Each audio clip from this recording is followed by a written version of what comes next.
All right, good morning, everybody. My name is Ken Lasko, and we are here to talk about Lync 2013 Enterprise Voice Best Practices.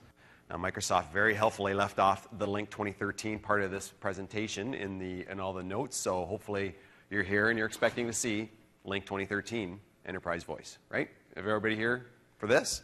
Perfect? Awesome. So why are we here? Well, we're here to talk about the whys behind the hows of Lync Enterprise Voice.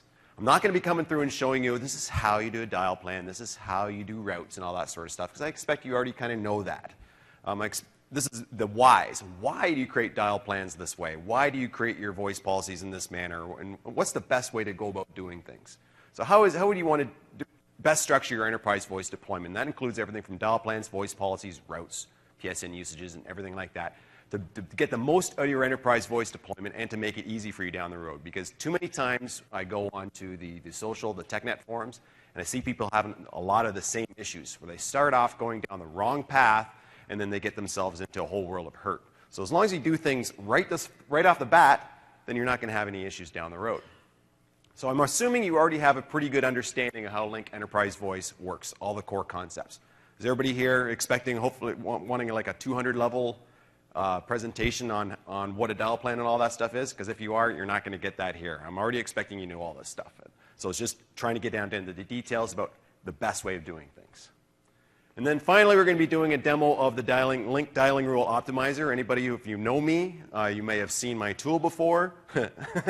I can't help but laugh whenever I say that. But the Dialing Rule Optimizer is something that can actually help you very much in deploying your enterprise voice deployment. So who am I? My name is Ken Lasko. I am a Lync practice manager for a company called Buchanan Technologies out of Toronto. The head office is actually up the road here in Dallas, actually. I've been there for 14 years, which is an absolutely eternal amount of time in the IT industry, but it's a great company. I love working for them, and I've been very happy there. My background is originally in Exchange. I'm an email guy, but then one day my boss came to me and said, I want you to learn OCS. And I said, great. What's OCS? Never even heard of it before. And at first, once I got into it, I thought, okay, my boss hates me. He wants to fire me because he wants me to be the IM expert. And I thought this was awful until I learned about the whole enterprise voice stuff. And then that's just kind of triggered something in my brain saying, hey, this thing is something that could be pretty awesome. And from the early days in OCS 2007 R2, when they first really did the enterprise voice stuff, it grew into Lync and what it is today. And it's something that I'm very excited about and very happy about. I'm also an MVP, Microsoft MVP for 3 years running now because of my lust and love for enterprise voice and all things enterprise voice, including the Dialing Rule Optimizer. I do have a blog at ucken.blogspot.com, and if you've been on there, you will see that my picture is always David Hasselhoff, unlike the one that's shown up here because Microsoft wouldn't let me do a copyrighted picture of anybody on there. I don't know, but... and then you can also go to linkoptimizer.com. Or you can see me Twitter infrequently or tweet infrequently at Ken Lasko. So we're going to dive right into it very early. And I'm starting off with something kind of deep here. It's called Telephone Numbering Concepts E164. So we're diving right in here because this is going to be something you're going to see time and time again throughout my presentation. I'm going to be hammering home that we're going to be using E164. So it kind of helps to know what E164 is all about. So it is the internationally recognized telephone number format. And so you'll see that the format starts off with a plus sign, and then the country code, which in North America is 1, and other countries like UK would be 44, then your area code, and then your local number. That's how it works everywhere in the world. So as long as you start thinking, right from the very beginning, you start thinking in E164 terms and how you're going to be doing your Lync Enterprise Voice deployment, you're going to be off to a great start. And then another thing you might see from time to time is RFC 3966, and that is actually defines the telephone number format in SIP. So it takes the E164 number, formatted number, and puts a tel colon in front of it, and then if you're doing extensions, you put extension behind that as well, and that sort of format. So that's the sort of format you're going to be seeing in your tel URIs, or the phone numbers you're actually assigning to your users. So in most terms, RFC 3966 is actually the correct term to use, but people always just use E164 across the board, so we're just going to use that here too. So regular expressions is another thing that we're going to be looking at a bit, and we're not going to be, this is not a lesson on regex, I just wanted to show you guys just just a quick refresher on what it's all about. So regular expressions is really kind of the key behind doing things properly in enterprise voice in Lync. So it is really just a language. It's almost like a programming language, except it's extremely short, extremely complex, extremely powerful, and extremely difficult to use. So it's a key thing to understand, at least the basics, for doing normalization and routing inside of Lync. If you don't have at least a grasp of how this works, it's going to be very difficult to move forward and do anything advanced. So there's a lot of common patterns that you recognize there. I'm not going to go through all these sort of things, but these are the sort of things here you'll see a lot cropping up inside of Lync, at least especially when you're using specific kind of tools that do this stuff for you. So if you want to get more of a deeper dive on how to look at regex basics, there's a great website. This Hanny Taha guy did a great web page entry on a blog entry on regular expressions, and I've actually learned quite a bit from there myself. And then you can always test your regular expressions using a tool like regextester.com. It's just a Java-based tool that allows you to punch in your regex, take a look at the results, and make sure everything's going to work properly. So before you get started, before you've even thought about deploying enterprise voice in Lync, first thing you really need to do is to look at your Active Directory phone numbers. Because this is where Lync actually gets its information about what it's going to display to people when you pull up your drop-down box to see the phone numbers for their office number, their cell phone number, and things like that. It's pulling it from Active Directory. It's not actually pulling any of this information from Lync specifically. It's all Active Directory. So Lync will display it only if Lync is able to recognize it as a proper telephone number. So it'll work with both user objects who are Lync enabled, who are not Lync enabled, or even just contact objects. So you could have people who are not enterprise voice enabled or even Lync enabled at all, and you can have them show up in a search. Oops. So you'll see there the example there. So as long as you've got numbers formatted properly inside of Lync or inside of Active Directory, Lync will display them to users for dialing purposes. It's very, very handy. Yes, quick question.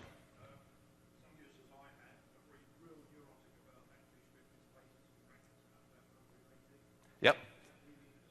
Yeah, the question is, they're really neurotic about stripping spaces and all that sort of stuff. And hey, you just kind of got pulled right into my next slide here. It's actually not important to pull out spaces and all that because Lync will take any normal characters like brackets and stuff like that. It will actually strip it itself. And when it's doing its evaluation to see if it's a valid phone number or not. So you don't need to concern yourself with things like brackets and stuff like that. If they're present in your Active Directory phone numbers, that's fantastic. I actually like doing it because that's the way in North America we usually display phone numbers. We use one, then brackets around the area code, and then the local number with dashes. You don't need to strip those out. You don't need to have just a string of numbers, which are really, really difficult to understand for most people. Like you want to be able to break things up into the patterns that you're used to in your specific country. So format the numbers as they actually exist, as they are actually supposed to be, rather than how you would dial them. Like for instance, if you're in Houston here, and your company's based out of Houston, and all your users are in Houston, and you can dial 10 digits instead of 11, you may decide to say, okay, I'm only going to put my numbers in Lync with just 10 digits. Well, that's a mistake. We should always put the 1 in front of that. Make sure that everything is going to be in E164 format. And don't include local dialing codes like 0. Like in a lot of countries in Europe, or around the world actually, like to dial any national number, you put a 0 in there. And if you've ever tried to dial a UK number up on a website that included a 0 in there, like if you look at the bottom example there for UK, 44020, that would work fine. If you dialed 020 from within the UK, that would work fine. You try to dial that number from outside the UK, you're not going to get there. So it's important just to make sure you format numbers consistently to E164 and don't include any local dialing codes. But again, feel free to include dashes and dots and brackets and all that sort of stuff. Lync will take care of all that sort of stuff. Yes, there's a question.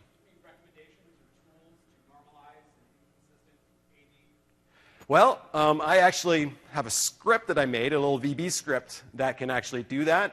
It's a little bit spotty, but it's never something I've ever released because it's always something that has to be very specific to the company you're at because you got to kind of know what they're, because you don't want to just take any random 10 digits and expect to normalize it to something else. You kind of need to understand what the format already is for that specific company. So yeah, there are tools, like I said, I got one, so it's not going to help you, but if you're unable to or unwilling to do things like that, like to actually go in and actually fix the phone numbers, there's something you can do, and I'll show it a little bit later. So again, why should I care about formatting everything as E164? Well, the first thing is again, if you're dialing from different countries, because Active Directory is global by nature. So it means if you're a multinational company, the people in your London office will be seeing the same number for a North American user as they would for a UK user. So, and if that UK user tries to dial a 10-digit number or a 10-digit number for North America, it's likely not going to work, right? So local formatting for one country is not going to work in another in most cases. And also another important thing that a lot of people don't seem to think about, because they might think, hey, I'm one company, I'm in one location, why do I care? Why don't I just want to put everything as 10 digits or 7 digits or whatever you want, and you're going to think, I'll be fine. And that's true, you will be fine on your own. But then as soon as you start dealing with federation in Lync and you start publishing your phone numbers for other companies to see, then the problem is they're going to see 7 digits or 10 digits, and they're not going to be able to dial in properly unless they have a specific dialing rule for your deployment. And you can't expect that. So the general rule is just make sure everything is always E164. Right? And especially if you're, like a lot of companies I see, they're coming from the PBX world where they're just doing 3-digit extensions or something like that, and they maintain that in Lync. Again, same problem, right? So nobody's going to be able to take a 3-digit number and be able to expect to dial it from the outside, right? So it's important to always do E164. So here's what happens if you're dialing a UK number from North America and you dial 44020 with that leading 0 in there, it's going to fail. You're going to be frustrated. So you need to make sure you do everything properly. So number normalization inside of Active Directory, like the best practice is to make sure all your numbers are actually formatted that way, because again, that's what is shown in the Lync client. But if it's not, okay, not a big deal. Say your Active Directory administrator is, he likes tight control over things and he doesn't want to allow you to change anything, okay, fine. You can use a file that's called the company underscore phone underscore number underscore normalization rules.txt. So that is a file that you'll find in your Lync file share that you can use to put in regex that's specific to your environment. So you'll take your 10-digit numbers and make sure that they're normalized to 11 digits. So that so Lync generally won't recognize extensions. If your phone numbers in Active Directory are just 3-digit extensions, you can use that company phone number normalization rules text file to make sure that it gets expanded out, normalized to an E164 phone number.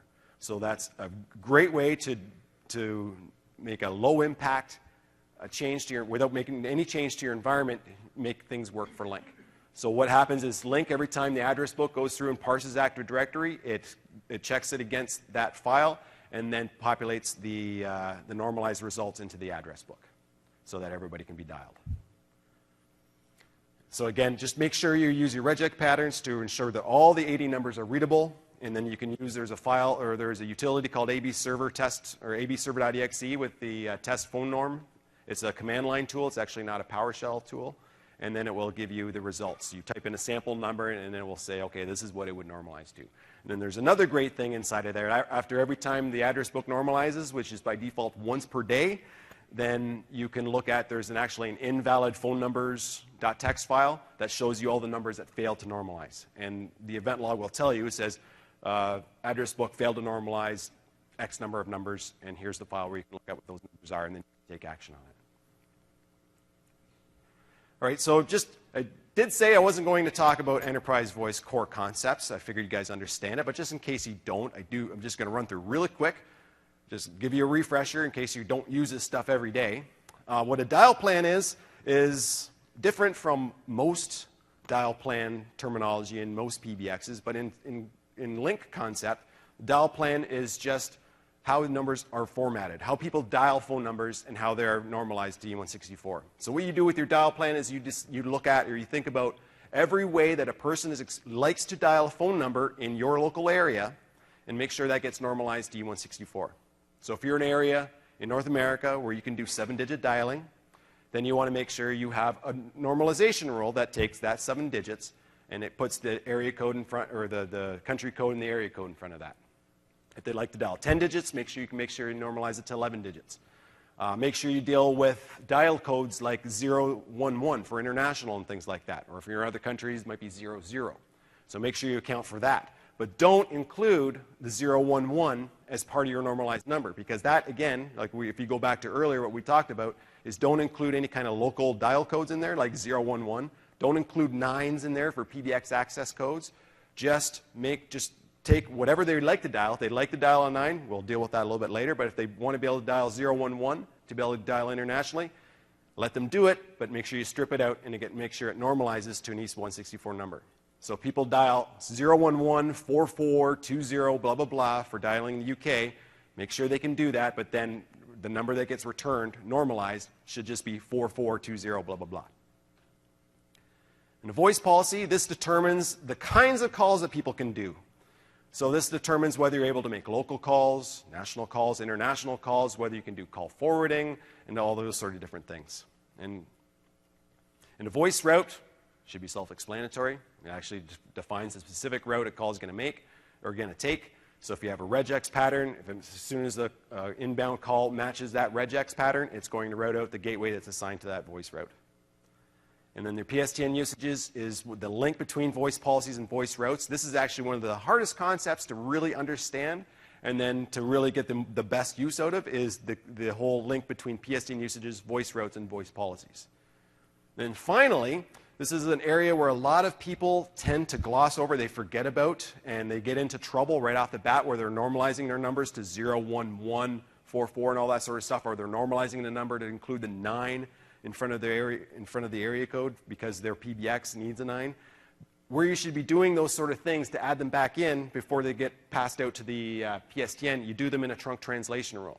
So the inbound number should be coming in as an E164 number, and then if you should have regex that says, okay, it's an international number, which means it won't start with a 1 if you're in North America. Any international number will be starting with something other than a 1. We make sure we add a 011 in front of it. And if you've got a PBX as the next hop, we can add the 9 here. Now the Lync people will never see this. They always, when people dial numbers, they only see E164 phone numbers, but all that trunk translation happens in the background and users aren't aware of it. Because again, this is very important because if you put 011 in front of your numbers, normalized numbers, and you try to route that call out the UK gateway, if you have a multinational deployment, that call will never get out there because UK does not use 011 for dialing internationally. All right, so now once you've gone through all that stuff and you're ready and you understand how to do like the whole basics around enterprise voice, you really got to start thinking about what you want to do. Because Lync does give you a big, wide open playing field. And the problem is, like, it's great because it gives you a lot of power in how to do things, but then it's also, it's scary because there's a lot of different things you can do. There's not a lot of guidance around the best way of how to do things. So think about how you want to do things. Do you want to have a simple deployment or a complex deployment? That seems like a silly question, doesn't it? Because most people are going to say, well, I want a simple deployment. But there's going to be consequences to doing a simple deployment where, just say, okay, I'm just going to take every call, I'm going to put it to that gateway. Yes, you can do that, but the thing is you're going to be limiting yourself into the things you can do. So again, plan thoroughly before you start because there's nothing more difficult than going back and renaming routes and all that sort of stuff, and trying to make things work, going down a path that ultimately doesn't work for you and then having to start over from scratch. It gets quite difficult. So it's very important to really plan things out beforehand. So changing things like your naming convention, you realize, okay, I just want to use rules like Houston or Dallas and things like that, and you realize, okay, I want to change that. Well, there's a lot of times where you can't actually change the names of rules because those are objects that are kind of locked in once you've created them. You have to create them brand new and then delete the old ones, and then it gets kind of messy. So it's important right off the bat to try to make sure that you've kind of locked down how you're going to do things. So start off with naming conventions. So I like to consider just a standardized naming convention for all your things, for all your voice policies, normalization rules, everything. It's again, because it's the wide open playing field, so Lync doesn't care exactly how you name things, but it's important to consider a standard naming convention because it makes administration easier, especially if you've got larger deployments and you want to just work with the Houston trunks or Houston routes.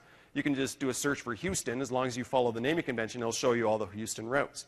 Or if you want to do a PowerShell command that's going to modify all your routes in the US to change something, it's a lot easier to do if all your routes and everything like that follow the same naming convention of starting off with a country code or something like that. So consider breaking things down. Now, by no means is this the only way to do things, right? This is just what I find works out the best. is, like, I usually break things down starting off by the country name using the 2-digit code, keeping things short, using a dash, and then the city, and then the call class. So local, national, toll-free, all calls, international, things like that. Just try to keep things relatively short because the longer the name is, the more you end up ultimately going to have to type in PowerShell. And the harder it is to read sometimes in that lovely, lovely Lync control panel running Silverlight, which we find is never really all that great, right? So there's some examples there. UK, London, local, right? Some examples. US, New York, national, or you can go US, WA for Washington, whatever you want. Just be consistent, right? Just keep it the same. And again, avoid spaces and overly long names because you got to type them. And if you put spaces in the name, then you're always going to have to put quotes around it. And if you're like me, half the time you'll be typing it in, and if you have a space in the name and you forget to put quotes around it, PowerShell throws up all over you and won't do the command. So I just avoid spaces altogether and just use dashes for everything. All right, so simple versus complex. So what's your ultimate goal determines whether you're going to be going the simple route or the complex route. So I'm all about keeping it simple. I'm about just doing, like, if you can do just one route for all your calls, that's fantastic. Especially in larger deployments, things can get out of hand in a hurry if you go with a complex route. But simple, if you keep it simple, like I'm suggesting here, there could be some problems if you're trying to if you're trying to do some advanced features. If you want to prevent some users from making calls, like you want to have some common area phones where they're only able to make local calls rather than, or you don't want them to make long distance or international calls, or you've got the general population, you only want them to call other numbers in the US, but you don't want them to be able to call internationally, but you still have executives that need to be able to call internationally, then it's important to consider a more complex deployment, and we'll talk about those details later. If you want to control call forwarding, that's something a lot of people don't consider. There's an option within Lync to say that you can say that, sure, people might be able to call internationally, but we want to control it so that they only are able to call forward to just local numbers to prevent a lot of long-distance toll charges. And then if you also want to do least cost routing within Lync, it's important to consider if you're going to do a simple or complex, because least cost routing depends a lot on being able to break call classifications apart into local, national, and things like that. Because you want to be able to say that, okay, I want to route my local calls coming from Houston out the Houston gateway, but local calls to New York should go out the New York gateway. So you need to classify, you need to break down your calls, expand things out, break them down into multiple routes and things like that to be able to leverage least cost routing. So if you want to do any of those three things, then you're probably going to be looking at a complex deployment. If you don't care about all that, if all your users you want to be able to allow to make international calls, you don't care about least cost routing because you only have one site, and you just want to keep things simple, then absolutely, just do like a simple one star.star type route. But for most other people, you'll find that you're going to want to do something a little more complex. So here's an example of a complex voice deployment. So you will create a set of voice policies, voice routes, and PSTN usages for every single site in call classification in your company. So there's some examples there for a UK environment, or a site or a company with 2 sites with London and Toronto. Here's some examples of some routes that you might have. You might have a local route, national, mobile, break it all apart like that, so you have a lot of granularity in how people are able to make phone calls. Because in the UK, mobile calls typically cost more than making local calls or national calls, depending on how you want to do things. So you can exert a vast amount of control by breaking things out this way. So as you can see, though, there's quite a number of routes there, right? And so this is only a two site example when things can get out of control in quite a hurry. So it's very important right off the bat to make sure you follow a standard naming convention. As you can see here, it's very easy to tell where the UK rules ends and the Canadian rules start. Now here's a simple deployment example. You could just do one voice policy, one route, and one PSTN usage for every site. So here's the same example using just a simple deployment example here. So you'd have just 2 routes for your entire company. So again, if you have a company with 100 sites or 1,000 sites, you'd have maybe 1,000 routes rather than 50,000 routes. So it's a lot simpler. But again, with this sort of deployment, you're unable to say, I want to route calls. Like I'm calling from Canada, I want to route my calls out the London gateway to save on toll charges. you're not going to be able to do it with this example, because you're basically saying when someone hits a Toronto gateway, send any call out, whoops, send every call out that gateway. It doesn't give you the opportunity to do anything different with that. So here's the pros of doing a simple deployment. Again, every call is just sent to star.star. It makes troubleshooting and deployment much, much simpler, especially in large deployments. But the cons, you can't do least cost routing and those other things we talked about, right? So there are definite limitations to this. I'm trying to drive this home, so here's some reasons why you might not want to do it this way.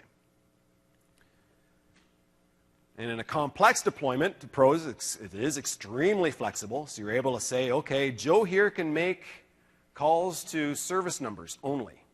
Why you would want to do that, I have no idea. So he can only call 411, 511, 911, whatever, that's it, but he can't make any other calls? Sure, go ahead, fill your boots, do whatever you want. You can do that with this sort of control.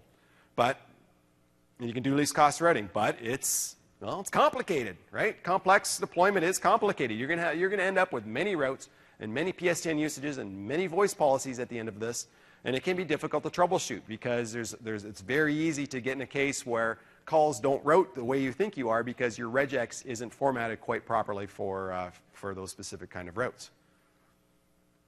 So let's talk about some dial plan best practices. So always, always, always, and I can't say this enough, always normalize to E164. So that's why I put that first slide up at the very beginning there talking about what is E164, because it's important to do E164 right off the bat, always. Start thinking E164 from day one, and it's going to make your life much simpler down the road. Because if you know that every phone number that you normalize is normalized to E164, it's going to make call routing a lot simpler. Because if you just normalize to 10 digits for North America, that means you would have to have a very complex route to be able to say what are national numbers for North America. You'd have to be able to say, well, 212, 972. You'd have to put in every single area code for North America in there to be able to account for all the North American area codes. It's much simpler if you just deal with E164 and you just say, well, any rule or any route or any phone number that starts with a 1 is North America. Write it out using this route. So it makes your life a lot simpler. And this will even apply to internal extensions. Don't get stuck in the case where you're thinking, okay, well, I got internal extensions, and I'm going to be sending this just to a PBX. Why do I need to normalize E164? Well, I'll show you why a little bit later on. And you got to consider every single way that a typical user is going to dial a phone number. So again, North American people like to dial 10 digits or 11 digits, depending on what they do, or they might even do 7 digits. So make sure you count for that. And dialing 011 for international, or UK digits. UK people like to dial just 7 digits for local numbers, or they put in a 0 in front of it for national, or 00 for international. So make sure you count for that, but don't leave those specific dial codes in the normalized number. Strip it out to just the country code, area code, local number. So here's best practices that I always like to follow. Just try to strive for a single dial plan, a single global dial plan if you can. Like if all your locations are in one country, you could potentially get away with this. Because again, the more dial plans that you have, the more complex it is. And every time that you enable a new user, you have to think, okay, which dial plan should I be putting them in? There's a great value to be able to say, okay, just enable someone for Lync and just leave it all the defaults and let just go automatic, and then and it'll just pick the default option, which by default is global, right, or the site level, and go that way. So if they're all in the same country, just go for a single dial plan if possible. If you got users in different countries with Lync deployments, local Lync deployments, use site level dial plans. So that you deal with the specific dialing intricacies of each country. You do it at the site level, and again, you don't have to worry about it, because by default, again, when you enable a person in Lync onto a server, if there's a site level dial plan, he'll be assigned to that automatically. You don't need to manually consider it. And then you can go down to the user level dial plans. If you have users in different countries and they have no local Lync deployment, but you still want to be able to give them the ability to dial numbers as they're accustomed to, you can do user level dial plans. So for example, you might have a deployment in the US, but you have a really small office in the UK. And so you don't want to have to teach the people in the UK how to dial phone numbers the way Americans do. You can create a dial plan that lets them dial zeros and zeros and whatever they like to do, and normalize it to E164, and then again, those calls get sent to the US trunk, and which sends it all out, sends it out the way it should, right? So, and if you also have some sites with specific dialing requirements, like, okay, site A, likes to be able to dial extensions 200 to 299, but site B doesn't care about that. So you might want to do user-level dial plans for those sort of scenarios.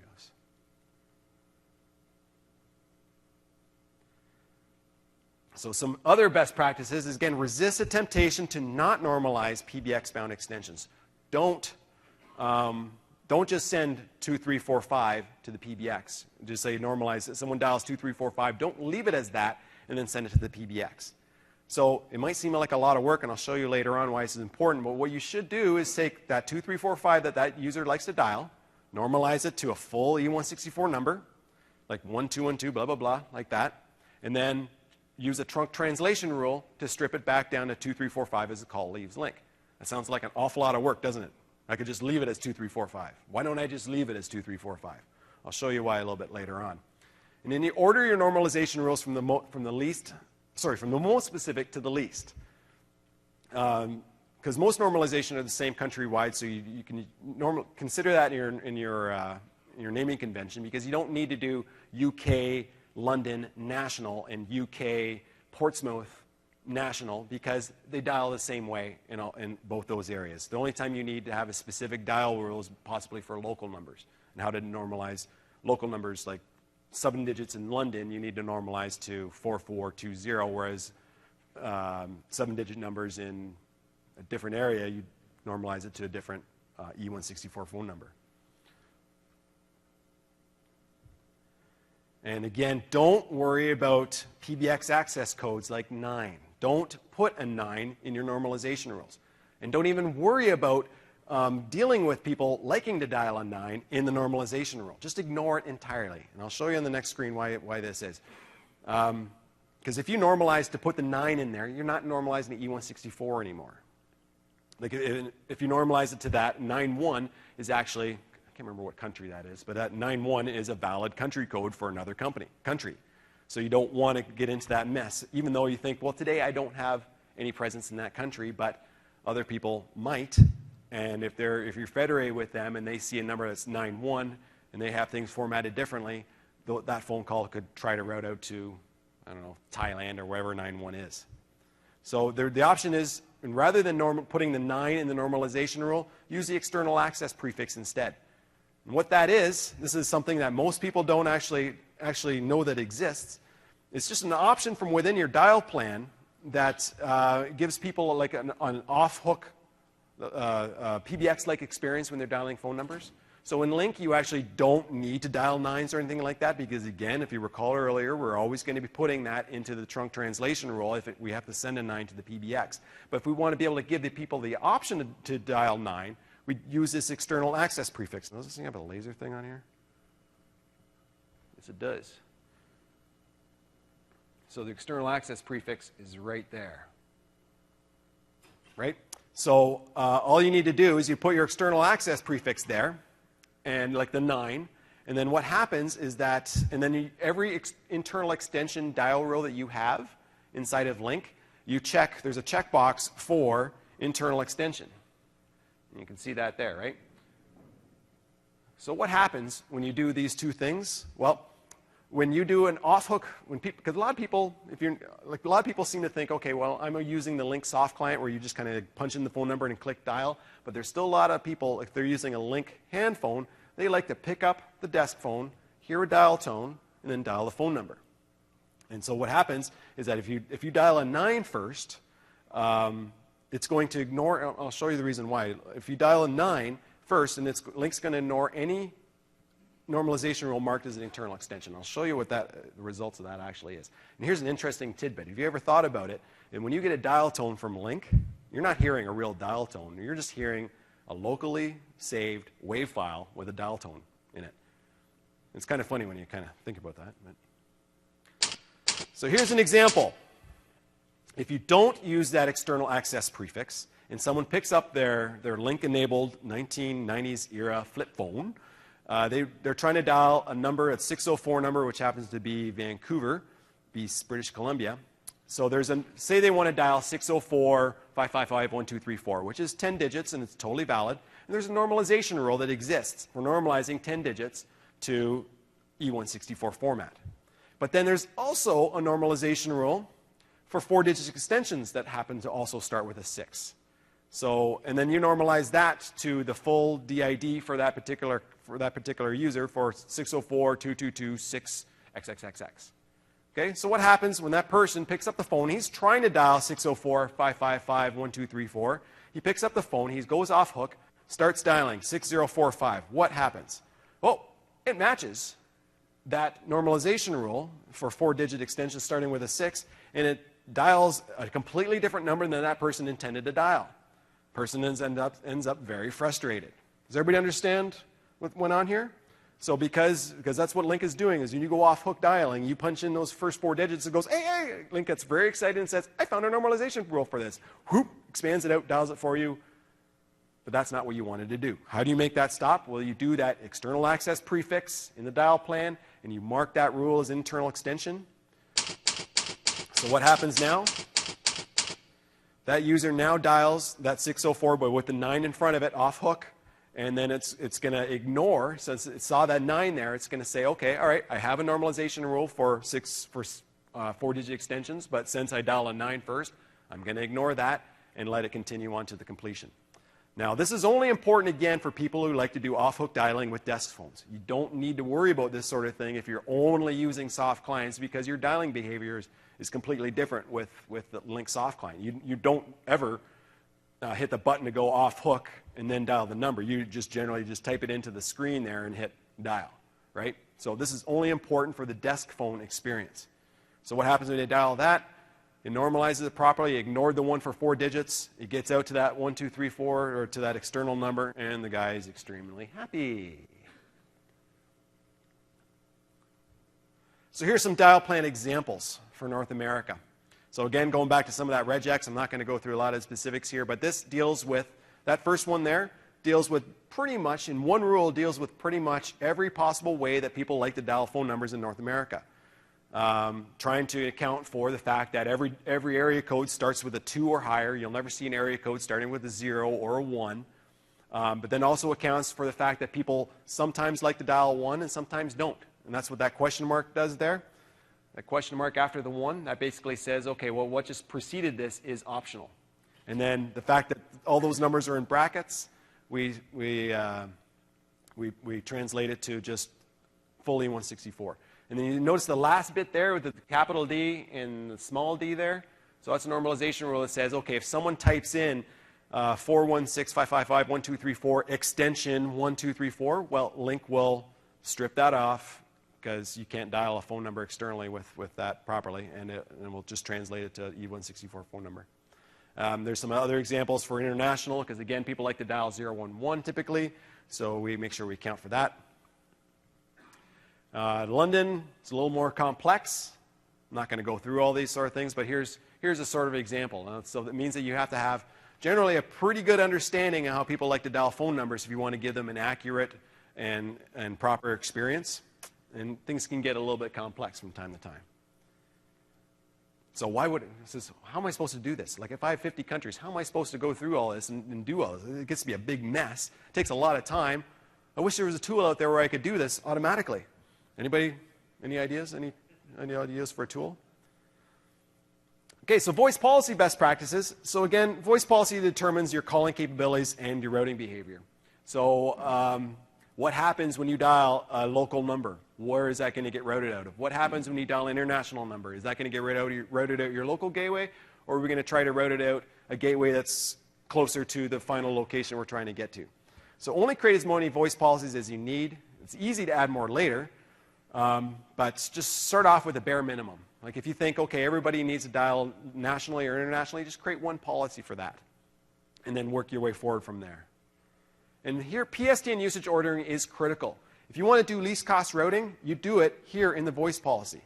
PSTN usage ordering determines least cost routing, which path it's going to take. Because Lync will, every time you call a phone number, it's going to evaluate starting from the top of the very first PSTN usage assigned to a voice policy and see if there's a match. If it doesn't find it, it's going to go down to the next one. So as long as you understand that concept, you'll be able to do least cost routing, failover routing, all kinds of different things that are very powerful, and you can do it from right within here.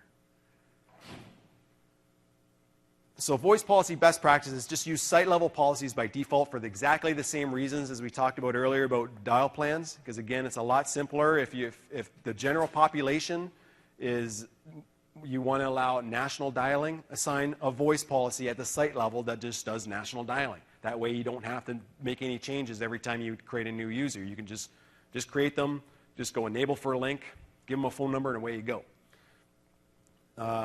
So assign a site-level national policy for the general population if they don't require national dialing. And then you use the user-level policies for exceptions, for like common area phones or for students or for executives. Students, you might want to give a policy that only allows local calling, whereas executives, you might want to be able to allow them to do international dialing. So do the site-level policies for the general population and use user-level policies for the exceptions. And voice routes. So voice routes, as you'll recall, it just determines the actual path a call will take. And you just make sure that as long as the call matches the regex, then the call is going to go with that path.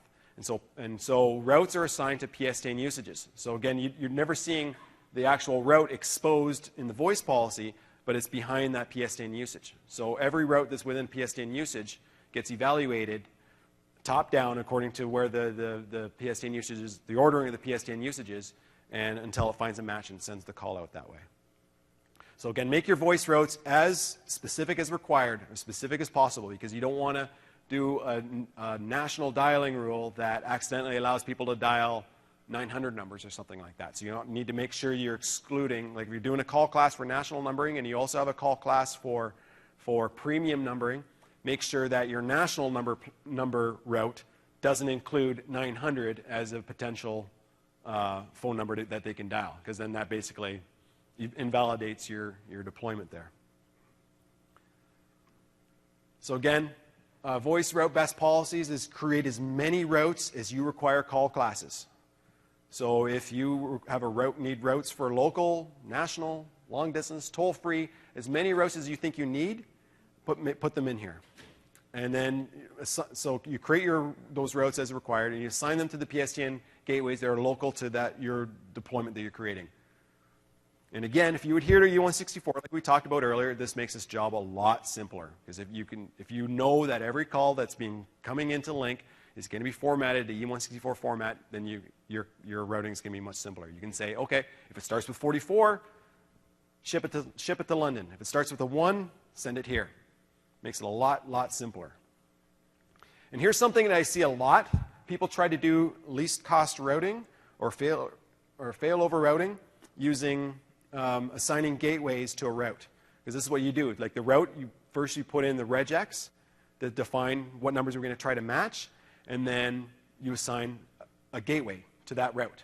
And so a lot of people think, oh, okay, all right, I want to fail over to the second route. So, okay, I want all my initial calls to go out the Dallas gateway, but then, okay, I want it to fail over to the Dayton gateway, the Ohio gateway, in case Dallas is down. Well, that's not what's going to happen in this case. It's because Lync will just round robin between each of those available routes, which is fine if you want to do that, if you meant to do that, but don't do this expecting you're going to get least cost routing out of this, because it's just going to round robin all the calls to each of those gateways. It's not going to get the intended effect. So where do we assign, like if you want to do least cost routing, where do you do that at? What level do you do it at? Anybody? Anybody remember? Where do we do least cost routing? At the voice policy level. Voice policy level with PSTN usages. Don't try to do it within the route itself. It just won't work. So if you're ever taking the Lync 337 exam, the enterprise voice exam, there are a few questions on there that will try to trip you up on exactly this sort of thing. And the reason why I know that is because I wrote those ones.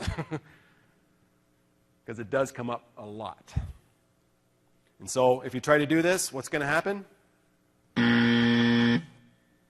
Not going to work. Calls are going to round robin. So let's not do it. So make sure you use your PSTN usage ordering if you want to do failover routing. I think I got to be closer to this thing. All right, so PSTN usages is the link between your voice policies and your routes. So again, just as we talked about earlier, so routes are assigned to PSTN usages, and then you assign the PSTN usages to your voice policies. So you create a PSTN usage for every PSTN egress location call class combination. So you're going to create a voice policy, or sorry, a PSTN usage for Toronto local, a voice policy for Toronto national, Toronto International, London National, all these sort of things, because again, this is where the granularity happens for your least cost routing. So then you assign routes that match that particular location and call class. So if you've got a PSTN usage called Toronto Local, well, you make sure you have a route that's called Toronto Local and assign it to that. You're not going to want to assign a route for London National and put it into the Toronto Local PSTN usage, because then things aren't going to work as you intend anymore. So again, your call, the route a call takes is determined by your PSTN ordering. So this is just want to make sure we hammer this home.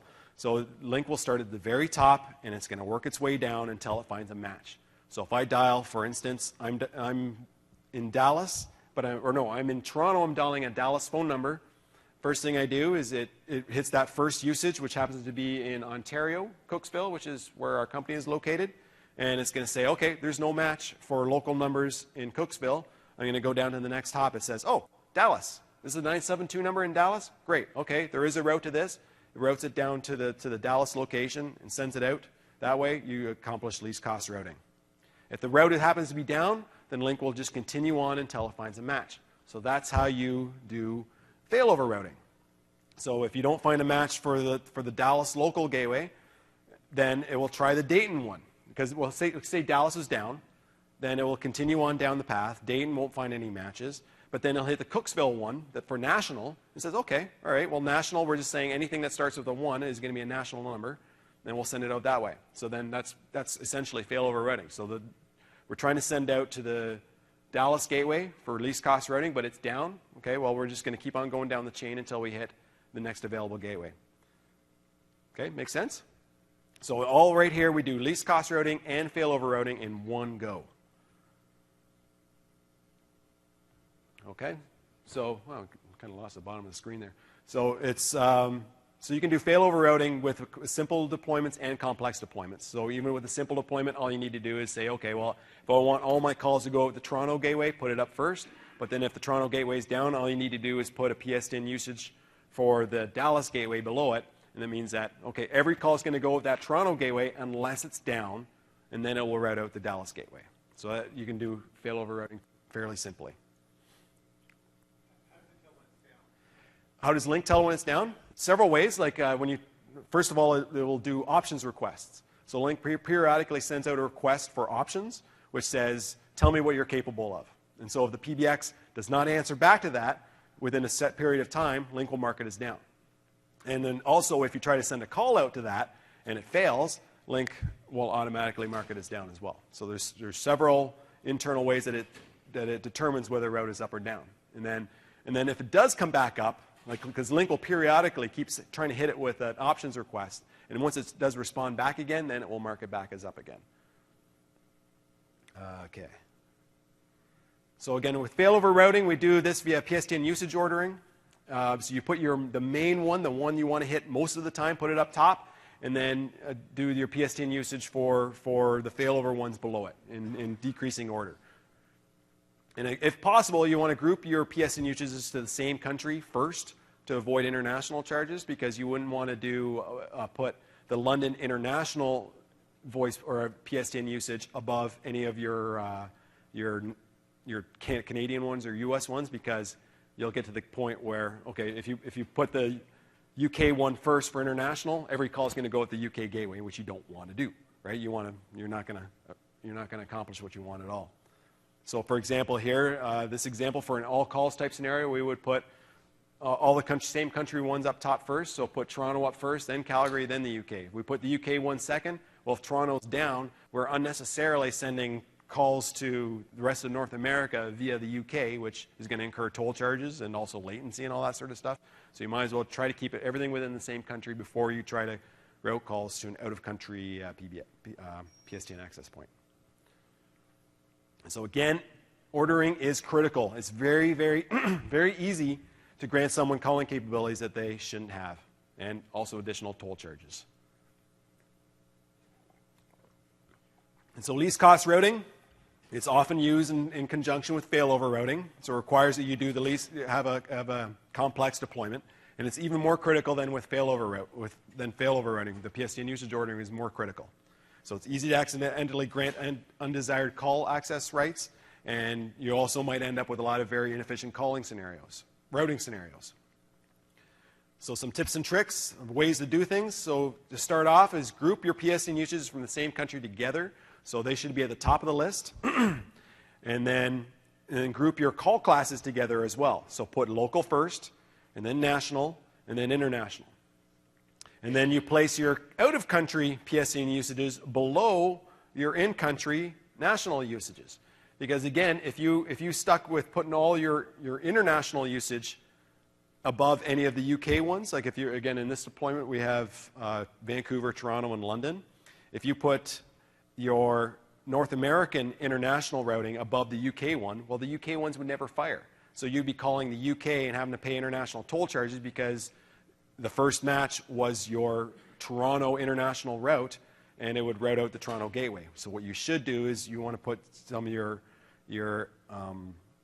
London ones above the international ones for your local ones.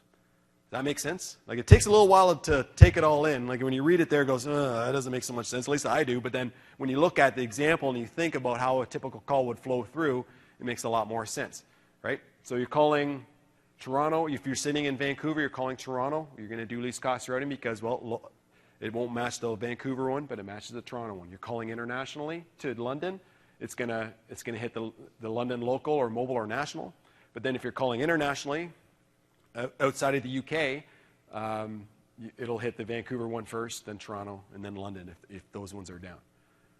So in this way, you accomplish least cost routing to all your UK locations, but then anything outside of the UK is going to get routed internationally from your local access point. Now, maybe it makes more sense that you'd say, maybe London's got cheaper international rates than Toronto does. Well, then you might want to put the London one above the Vancouver and Toronto ones for international, if you wanted to. It all depends on your specific scenarios.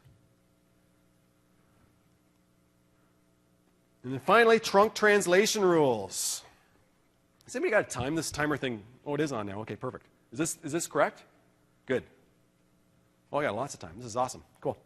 So trunk translation rules are used to format numbers as required by the next hop gateway. So again, don't worry about trying to normalize everything to include zeros and nines and 011s and all that sort of stuff. Just normalize the E164 and let the trunk translation rules take care of it. So if your PBX requires a 9, you add the 9 here. If you need to add 011 for an international call, you add it here, right? So you do all that magic happens here. So again, don't try to do all this in other places. Just make sure you do it at the trunk translation rule. And again, if you've done E164 throughout, it makes your job a heck of a lot easier.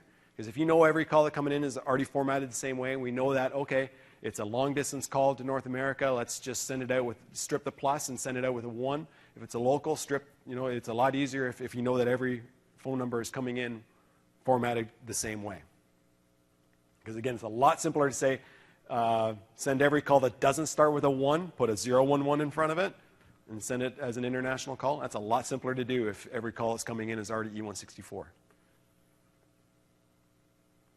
So here's some trunk translation rule examples. So there's that first one there, Toronto local. So if you live in the Toronto area, or if you live in most areas, like you have numbers that your PBX or your PSTN provider is expecting only 10 digits or even 7 digits, right? And so what happens if you live in one of those areas and you're dialing a number, you're not sure if it's local or long distance, you dial the 1 and it's actually a local number, what happens? You get a beautiful message going, boop, boop, boop. I'm sorry, this is a local call. Please do not dial a 1 in front of this. And it's like, well, just be like my cell phone and send it. I don't care. But that's the way PSTN providers have typically worked. So you need a rule to be able to say what is local. And look at that mess. How would you ever figure out how to do that?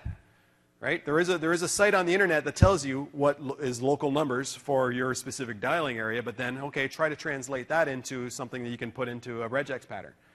I wish there was a tool that could do that for you. Does anybody know of a tool that could do all that sort of stuff for you? Anybody? Anybody? Yeah? Yeah? The national is a lot simpler. Service, international rules, those are a lot simpler. In the UK, life is a lot simpler in most countries in the world other than the North America, because we don't have to worry about dialing numbers differently for local numbers versus long-distance numbers. So in the UK, things are much, much more stringent. So everything's generally dialed the same way no matter where you are in the country. You don't have to worry about the silly dialing rules that we have in North America. So that's why the examples there are usually a fair bit simpler. But we're still trying to make sure that we've got rules that are specific to each of those calling classes. And there was a guy that for UK actually helped me out with all those weird dialing rules for service numbers. I have no idea what half of them even are, but apparently it works. I don't know. Now, extensions. So a lot of companies have extensions. Microsoft's examples have typically always used DIDs. Everybody know what a DID is? Direct, like basically not an extension, like just a directly dialable, direct inward dialing phone number. Thank you. Thank you very much. So the reasons why you're going to use extensions and links, well, you're just in Lync, you're maintaining compatibility with the PBX. You don't have enough DIDs to go around, so you need to use extensions. The thing is, Microsoft, they're getting better, but historically they have always just assumed that everybody's going to be going DIDs, and so they haven't given a lot of guidance on how to do extensions properly. So the reasons why you want to use extensions and links is for either the fact you actually need them because not everybody's got a DID, or you even want to use extension or pin dialing for dial-in conferencing. So again, follow E164. Have I said this enough times about E164? Always use E164. Don't use 2, 3, 4, 5, even if the next hop is going to be the PBX. Don't do it that way, and I'll show you why a little bit later.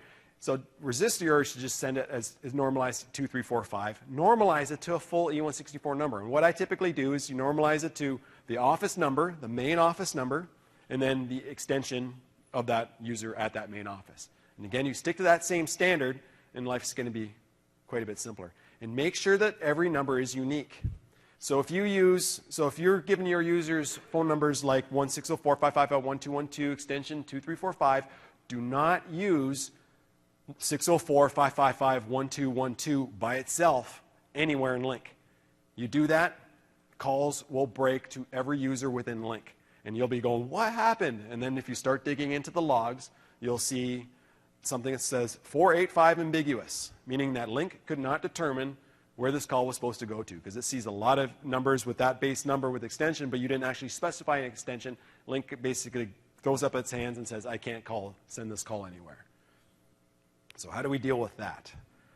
So again, what you should do is you normalize your phone numbers, like 2, 3, 4, 5, you normalize it to that full extension, that full E164 phone number. You assign a route for that number. You don't even have to worry about the extensions in your route. You just have to say, if the phone number is coming to that route number, send it to this PBX. And then use a trunk translation rule to strip it back down to the extension. It does sound like a lot of work, doesn't it? When I'm going, okay, well, again, why don't I use 2, 3, 4, 5 and just send it all the way through like that? Why do I got to have a normalization rule that goes this way? And then why do I have to do a trunk translation rule to take it back down to a number I already started with? Why do I have to do this? I'll show you why. So why should I go through all these hops? Well, it's easier to deal with routing, again, if everything's following the same standard. If you start throwing in different standards, saying, okay, well, some numbers that start with a 2, well, you could potentially get yourself into trouble down the road when you're trying to route calls to countries with a country code that starts with a 2. So it's best, again, just make sure everything's within the same standard. It is actually important if you're ever planning to migrate to Lync away from the PBX. Because what would happen there? So here's a scenario. It's usually easier to explain with a scenario rather than telling you. So let's just imagine that you did the first option, the incorrect option. You just said, okay, I'm going to send this number 2345. I'm just going to send it as is. I don't want to worry about all these normalization rules and trunk translation rules. I just want to send it like this. Then great. So you normalize it to 2XXX, and you send it all the way through. Everything works awesome until the day that you migrate that user to Lync. And if, again, you follow those best practices, that user's phone number is going to be normalized to one, like their phone number, their tel URI is going to be that whole number, and it's not going to find a match anymore. Because you normalize it 2345, Lync's going to say, does anybody in Lync have 2345? No, he doesn't. And then it's going to fail, and it's going to send it to the PBX as the next hop. And then you think, okay, how do I fix this? Well, then maybe you're going to create a, you have to create a normalization rule that says, okay, 2345 for that specific number, I'm going to normalize it to an E164 phone number, and everything's great. But then as more users get migrated over, the more of a mess it becomes. So it's easier to do it once, deal with it once, and get it done with, and then you don't have to deal with any of this mess when you're migrating people to Lync. Does that make sense? Yes? The format of that tell-URI, is that a specific format where it's semicolon, EXP, whatever? Yes.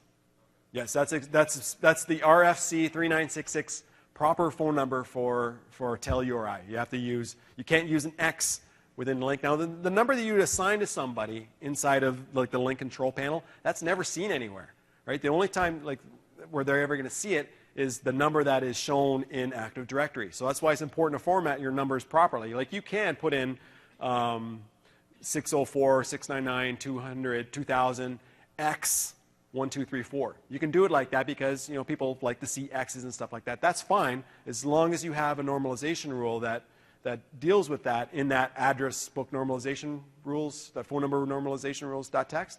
As long as you have that dealt with, then you'll be okay.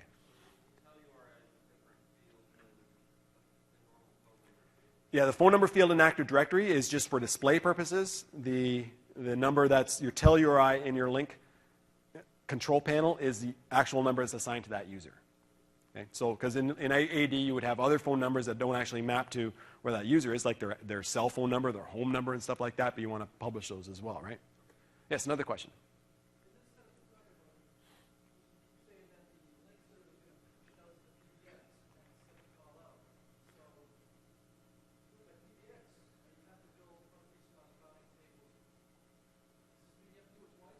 You shouldn't have to. Like the way I typically like to do things is I'd like to deal with all normalization, routing, do it all within Lync.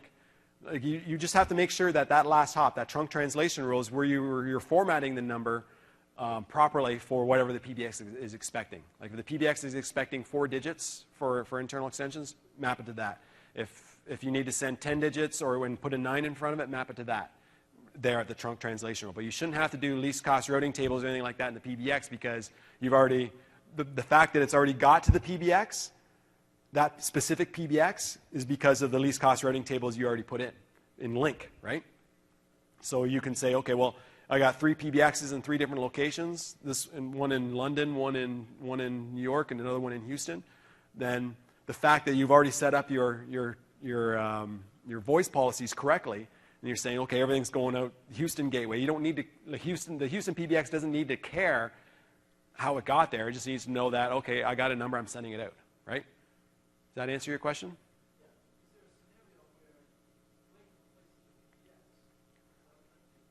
Oh, yeah, absolutely. Yeah, absolutely. Like, I'm just using this example with extensions because of PBXs. Like, that's usually where people want to leave it as 2345. But no, Lync is absolutely. Like that's what our company rolls, and a lot of companies roll is they just use Lync entirely as their PBX. Yes. Yes, you. Yes. Sorry. So my challenge is that we don't give, some countries do not give everyone a purchase CPI and numbers. Correct. There's a lot of soft numbers, so that's challenging. Soft numbers like. Like soft extensions, meaning that everyone has the main number and then as their JP number and then. Yep. And they're given extensions. Yep. Yeah, this exact same scenario works. Like you assign like that user in Lync, or you give them that the ID plus their soft extension, the ext equals, and like all this still applies within Lync. Like this is like the examples. Maybe I need to clarify this, but the examples I'm using about routing to PBX is only for that specific scenario. Like you don't need, like you can keep everything internally. Like everybody could just have extensions internally within Lync.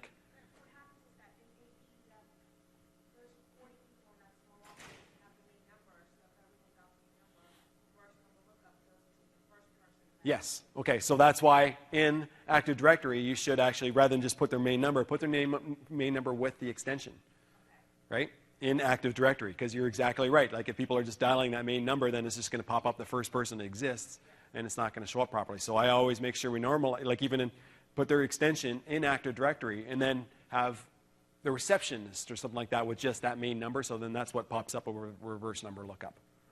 Okay. So in Active Directory, you can put a friendly key, so you can say Yep. the main number, space, ext, whatever, but in the back end, it would really be the Yes. main number, semicolon, ext. Exactly. Exactly. You don't need to format it in Active Directory with the semicolon ext equals. You only need to do that in the actual user object, like on Lync. You just format it with the X and all that. You just got to make sure you have that, use that phone number normalization rules.txt file to make sure that that X gets converted to the ext equals. Okay? Because, yeah, I'm all about, putting X's or EXTs or whatever you like to do. I'm all about that, as long as you only do that in Active Directory. And as long as you account for it properly in your that rule. So here's an example. So what happens so what happens with inbound calls now? So I've already said, like if you remember the previous slide a few minutes ago there, everybody has to have an extension. And so if you actually try to give like an auto attendant just that main number inside a Lync, every call to the rest of the company would puke, because Lync would give you that ambiguous issue. So what do you got to do? So every time the PSTN comes in, and it's going to come in with your main number. So what you need to do is you need to map the main number to an extension that maps to your auto attendant. So don't make your auto attendant just your main number, give it an extension as well. And then make sure you have a normalization rule that says, okay, when a phone call comes into that main number, map it to that extension. And then that way you avoid that 485 ambiguous. Okay, so whenever you're creating auto attendants or response groups or things like that within Lync, just make sure you do E164 as well. And then make sure that the incoming number doesn't have a plus in front of it. Because if it does come, like if you're dealing with a SIP provider, SIP providers often just send you numbers fully E164 formatted with the plus in front of it, which is all fine and dandy, because that's kind of what you want, except in this case. Because Lync, when it sees an incoming number with a plus already assigned to it, it assumes the number is formatted, it's already E164 formatted, and it will not try to do any additional normalization rules. And then you're going to be in trouble, because you're going to get 485 ambiguous, because Lync's going to say, oh, it's already normalized, even though you have a normalization rule that says take this 11-digit number and map it to extension 0000. Lync ignores that rule and just tries to send it on through. You get 485 ambiguous, calls everywhere fail. So what do you have to do in that case? Since unfortunately there is no way within Lync control panel, there's a workaround that uses an MSPL script to actually strip, or what it actually does, it sees that incoming phone number and it will route the call to the specific auto attendant. So I have a workaround that I posted on the blog. Did it for Lync 2010, but it still works in Lync 2013. Hopefully in the next version, maybe they deal with things a little bit differently, so we don't have to go through this little bit of a mess.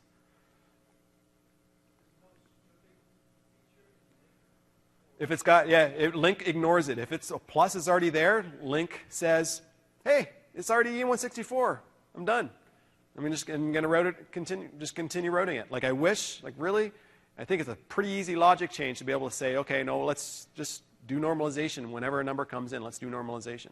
But Microsoft currently says it's not necessary. So you don't have time for all this? Like, God, I spent a lot of time on all this. Oh my God, what a mess. So what are you going to do? Cue the angels and all singing and all this stuff. So many people have heard of this tool before. How many people have never heard of this tool before? Okay, you guys are now, don't forget everything I just said about all the work you got to do to make this work. Forget all about it. So you can use this tool that I created. It's called the Lync Dialing Rule Optimizer. And so what this is designed to do is designed to take all that stuff that we talked about in terms of your voice routing, your routes, your routes, your PSTN usages, your dial plans, and all that mess, and it automates it. Does it all in one go. So what this does is you just punch in for North America, you punch in your country, you punch in your phone number, and all the different things you decided, as we talked earlier, I want to do a simple rule set. We can do all that sort of stuff. You can do all kinds of different things, and then it will spit out a whole pile of regex that you just have to run against your Lync server, and it will do all this for you in one go. It's a free tool. I don't know, it's my advertising here, but it's free, so I don't know what I'm advertising. It's not a very good business guy, apparently, but this is what it is. So what it does, it has dialing rules for, 75 countries now. I'm always adding more countries because, again, one of the other tricks is trying to figure out the dialing rules for a bunch of different countries. So I've already programmed into this thing 75 countries now and growing all the time. People are always asking for new countries, and I'm stupid enough to do it for nothing, but hey, what am I going to do? So you got custom localized dialing rules for all of North America because, again, how many people have the situation where, if you dial a 1 for a local number, your provider, PSTN provider, will just say, sorry, don't dial a 1. How many people have that situation in where they are? Just a few, eh? Yeah, if you use a SIP provider, it's generally not so much of an issue. And so it'll deal with the simple or complex dial plans, dial rules. You can use your own naming conventions if you don't like the ones that I think are the best. It'll do location-based routing. We didn't talk about location-based routing, but that's a neat new feature where basically Lync will route calls based on where you physically are. So if you're in the London location, rather than having all your calls route back to Toronto, wherever you happen to be homed, it will route calls out to that local gateway, which is kind of handy. And it'll automatically do least cost failover routing, premium number blocking, and all that kind of crazy stuff. It can deal with extensions and call park and all kinds of crazy things. So all these features in Enterprise Voice, I try to do it in one little web page.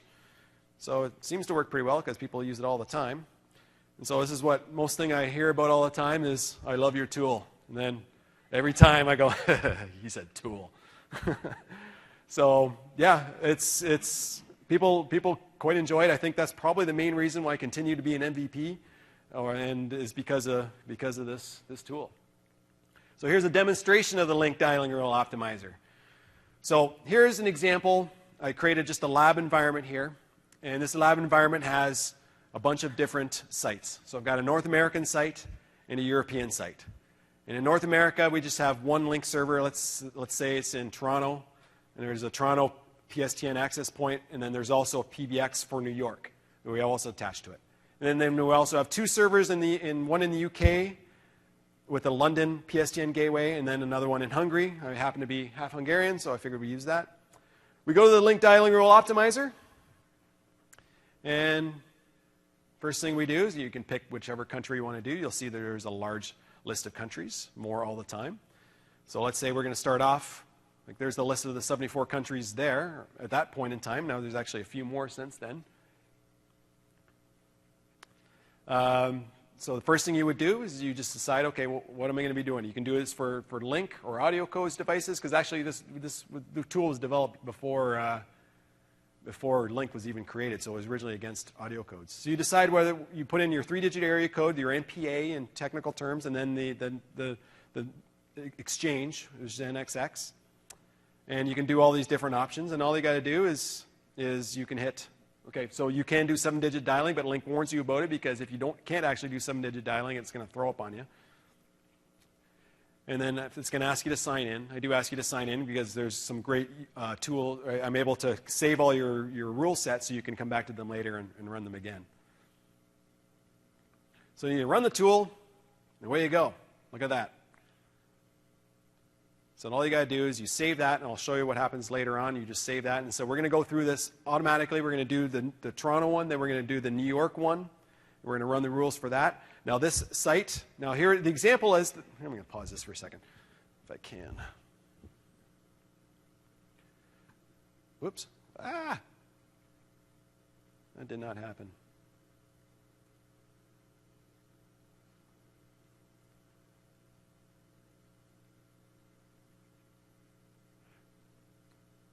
Okay, so what happens there? So you can change the rule name base. Now, I've kind of enforced some specific rules around how the names are built, but like the beginning has to be the same. It's always the 2-digit country code, and the end is always going to be national, local, international, all that sort of stuff, but you're free to change the rule name base in the middle. So what Lync does my tool does by default, it looks up from that same table. Like when you punch in 212, it automatically does a lookup, and it says, okay, this is New York City Zone 1. That's the technical name for this dial rule, or this area. But you don't want to see that long name in your dial rule. So we see a lot of people, they do is they will just, let's go play.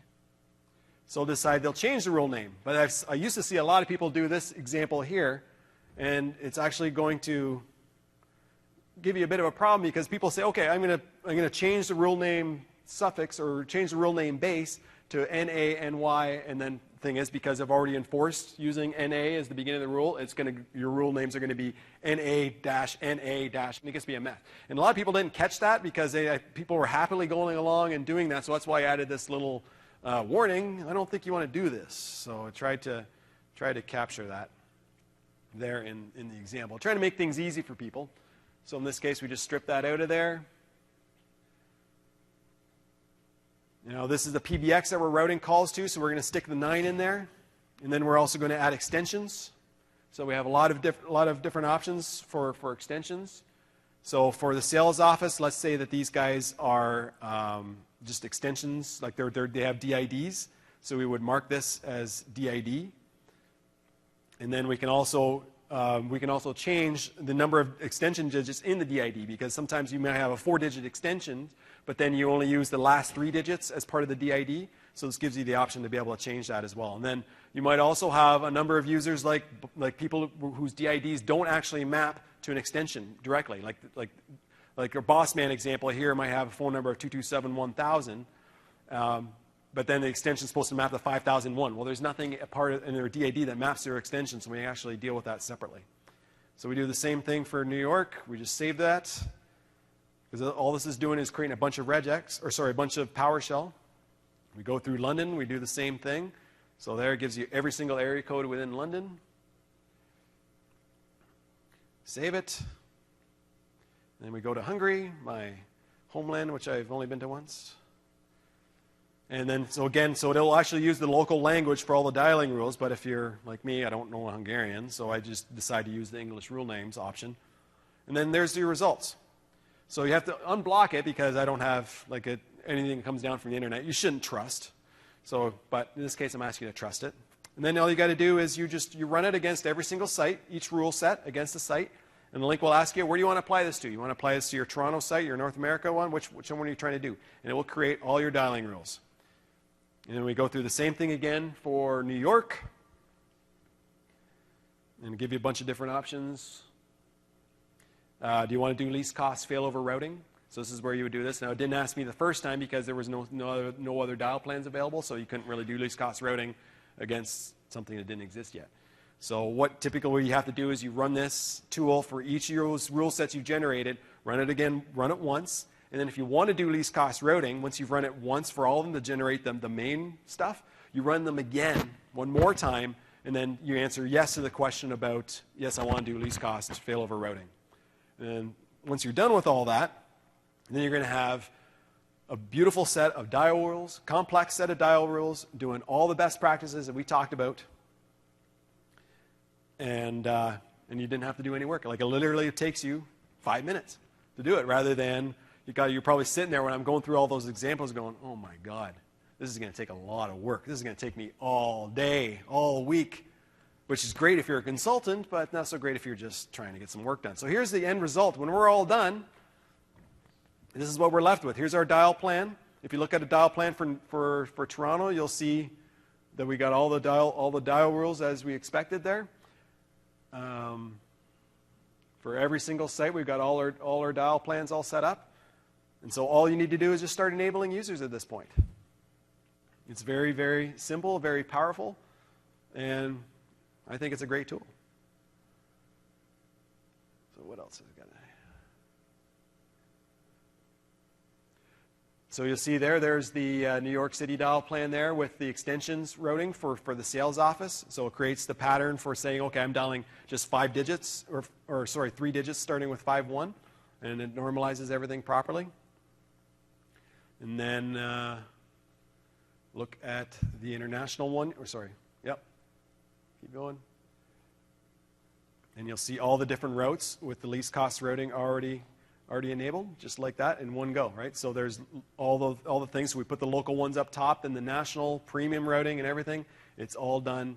It's all done for you, so you don't have to worry about it. So it's Now, you might need to go back in and do some tweaks because, hey, say maybe you want to pick Budapest over London as your next hop for international call or something like that. I don't know. You might need to do different things like that, but generally it's going to be not too much difficulty. And then you also have the different voice policies for different users.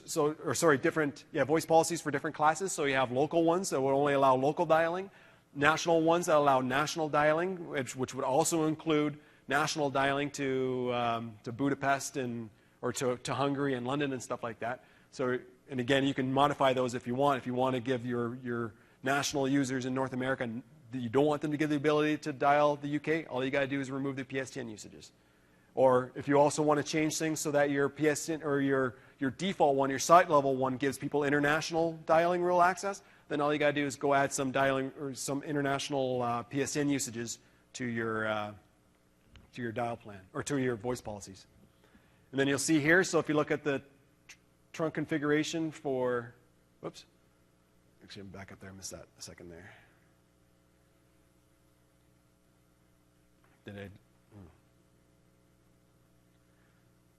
Yeah, so the trunk translation rules, that's where everything gets routed. Now, one of the things I find, like this is a great tool here within Lync, the voice routing test case information. So you can just punch in phone numbers, and then depending on which policy that they're part of, it'll show you the effect of what's going to happen. When I dial 212, it's going to route things out the New York City gateway. If I dial 5001, it's going to normalize it to the DID.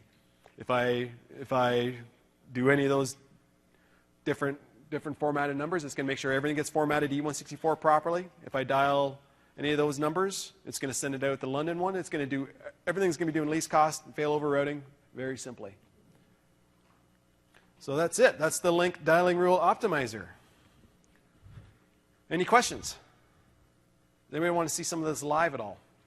I could still pull up the website and show you guys some additional examples. So takeaways from this is, again, oh yeah, question.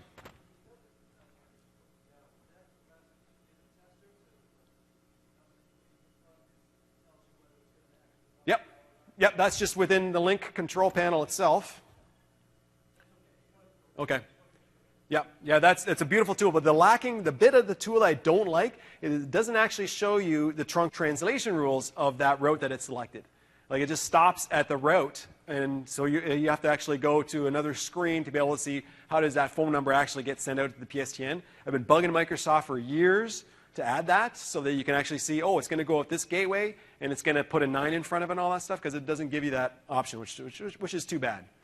So takeaways from this. So again, number one, E164, you're going to hammer this home. As long as you think E164 in everything you do, you're going to end up with a good deployment. And make sure you understand everything between the interplay between voice policies and PSTN usage and all that sort of stuff. Because what I've shown you here is just really one way of doing things. I think it's the best way to do things, but like I said, like Lync has got such a wide open playing field. There's all kinds of different ways you can do things. So if you've got a different way of doing it, hey, go nuts and tell me about it. If you think it's better than what I do here, tell me. And if it is, great, I'll incorporate it into the optimizer if it's possible. So read the TechNet, read blogs. Like there's a lot of great people who do a lot of good blogging about enterprise voice. I humbly submit my own blog as one of those, especially I really focus on the enterprise voice stuff. And then, hey, if you don't want to go through all this trouble, just use the Lync dialing rule optimizer. So thank you very much. So if you guys have any additional questions now, now's the time to ask. You can always reach me at my email address there, or link me if you want to. So my company is buchanan.com. So if you guys are interested, we do consulting. So if you guys are ever interested in needing some help to do enterprise voice, we would love to help you guys. And you can always see me on Twitter, look at me at my blog at ucken.blogspot.com, or visit thelincoptimizer.com.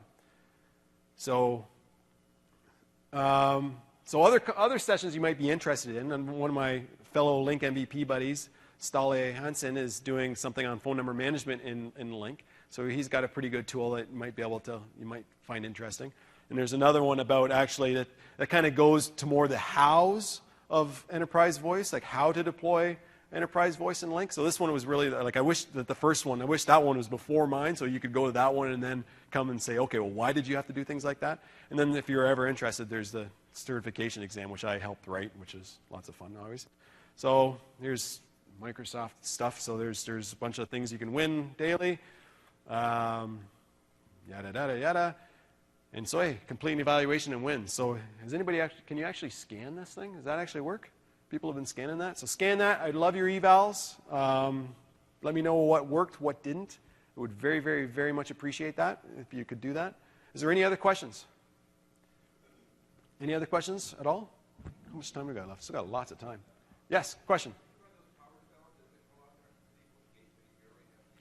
Yeah. No, I didn't put in the optimizer. What it does is Lync will say, like, first thing it asks you is, what site are you going to apply this to? So you pick whatever Lync site you have, and then it's going to look in there and say, okay, here's the PSTN gateways or that you've already defined. Because you have to define those in the topology builder already. Like you just can't install Lync, hit setup, be done, and then run this. You've got to actually set up your PSTN gateway, set up the topology, configure the topology to do the exactly. So you just say, okay, I'm doing this route, or sorry, this site. Here's all the PSTN gateways associated with this site or this deployment, and then you just pick one, and then it will set up all the rules to go out that gateway. Any other questions? Yes. Oh yeah, question there.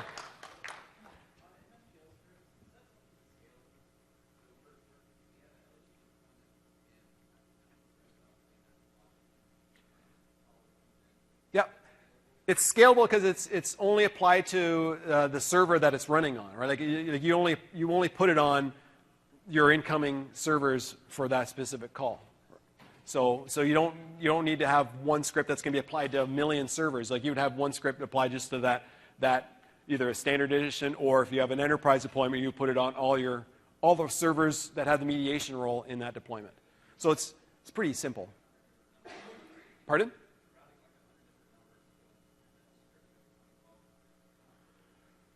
Well, I can't imagine you would have 100 different. Oh, multi-tenant. Yeah, in that sort of case, in a multi-tenant scenario, I'm not sure how well that would scale. Like I would think the better thing to do is to get your SIP provider to not send that plus. Yeah, it's because I know it's a pain. Yeah, if you got hundreds, I really don't know how well that would scale. Like theoretically, actually, you know what? It's one script. You can just put multiple. Like if you look on there, it says, okay, if the incoming phone number is this, map it to this. So it's really just going to be an if statement. You might have 100 of them. So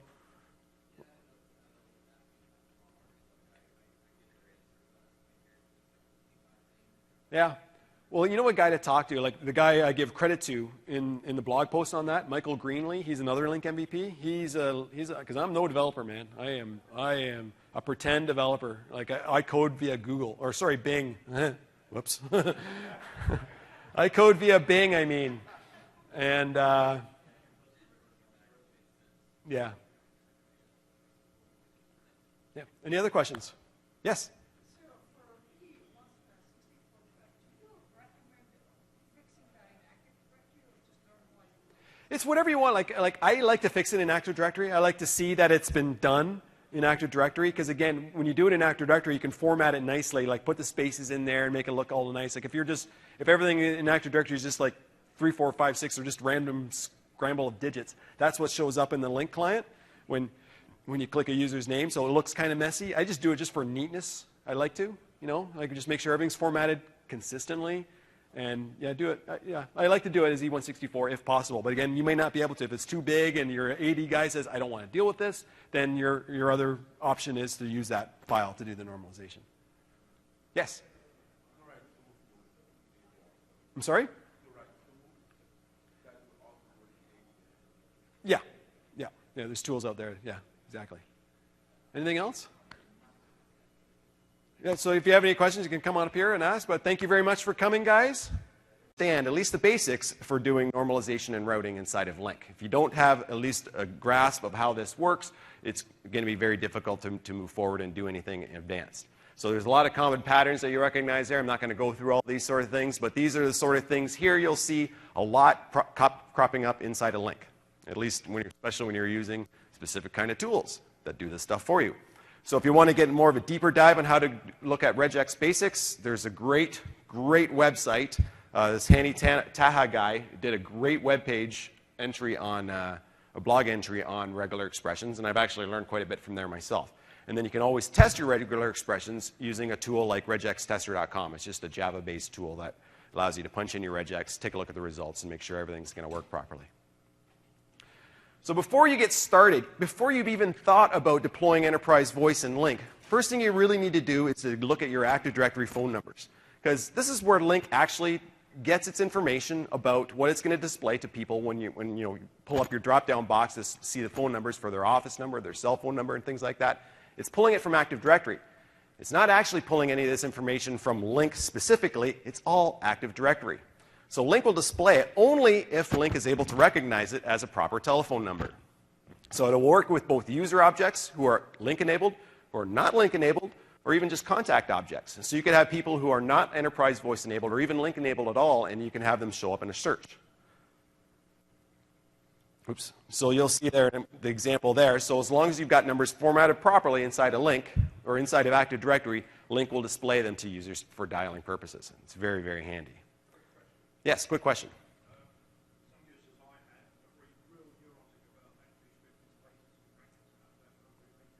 Yep. Yeah, the question is, they're really neurotic about stripping spaces and all that sort of stuff. And hey, you just kind of got pulled right into my next slide here. It's actually not important to pull out spaces and all that because Lync will take any normal characters like brackets and stuff like that. It will actually strip it itself.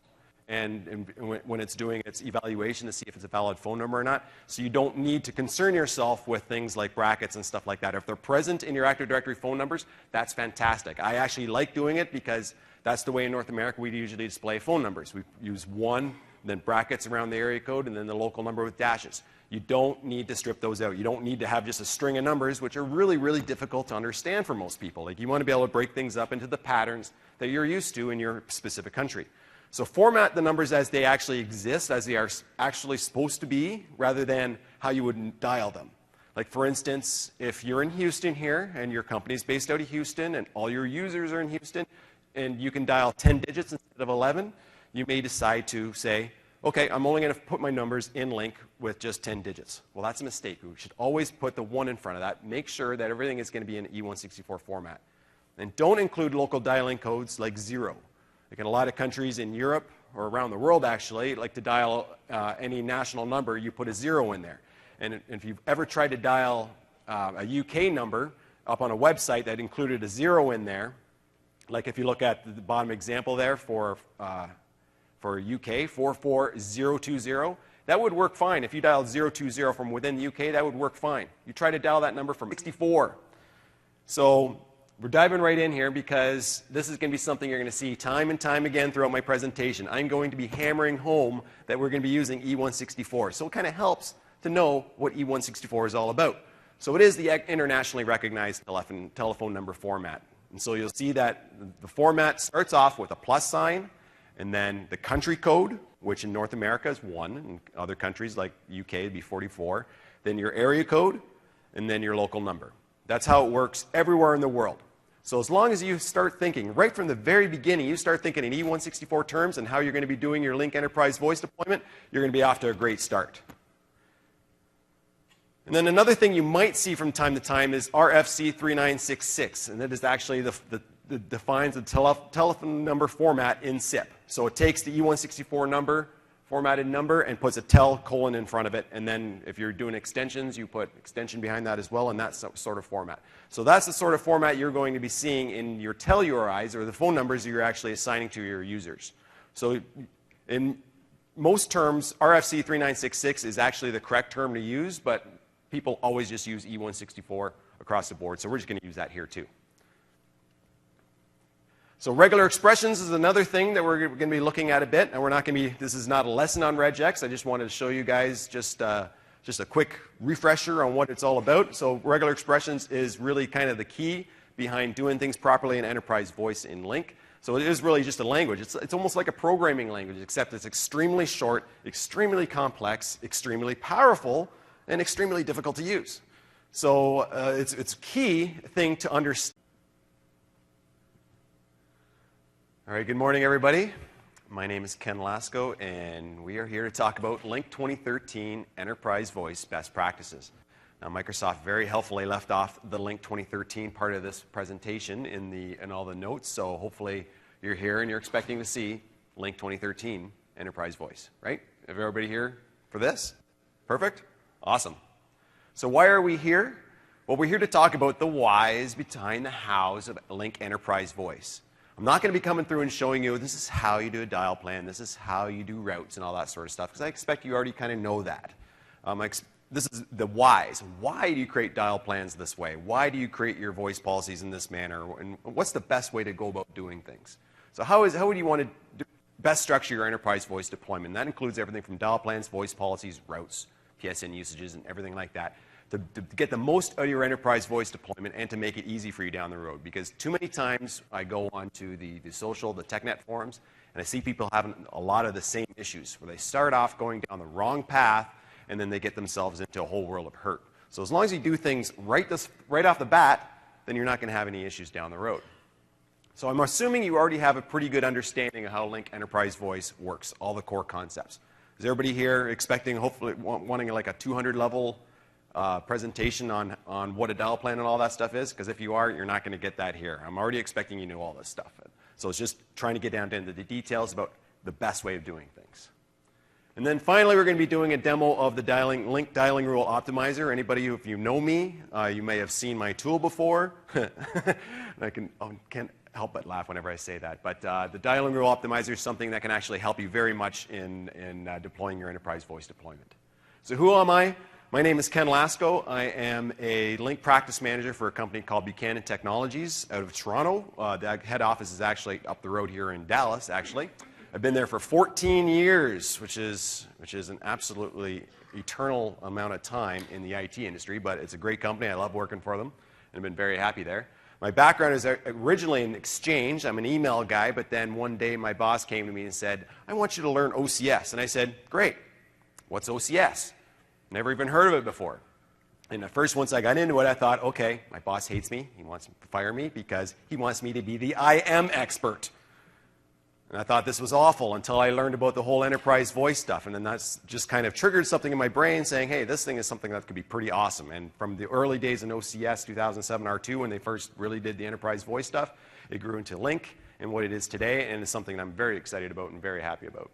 I'm also an MVP, Microsoft MVP, for 3 years running now because of my lust and love for enterprise voice and all things enterprise voice, including the Dialing Rule Optimizer. I do have a blog at ucken.blogspot.com, and if you've been on there, you will see that my picture is always David Hasselhoff, unlike the one that's shown up here because Microsoft wouldn't let me do a copyrighted picture of anybody on there. I don't know. But, and then you can also go to linkoptimizer.com. Or you can see me Twitter infrequently or tweet infrequently at Ken Lasko. So we're going to dive right into it very early. And I'm starting off with something kind of deep here. It's called Telephone Numbering Concepts, E160.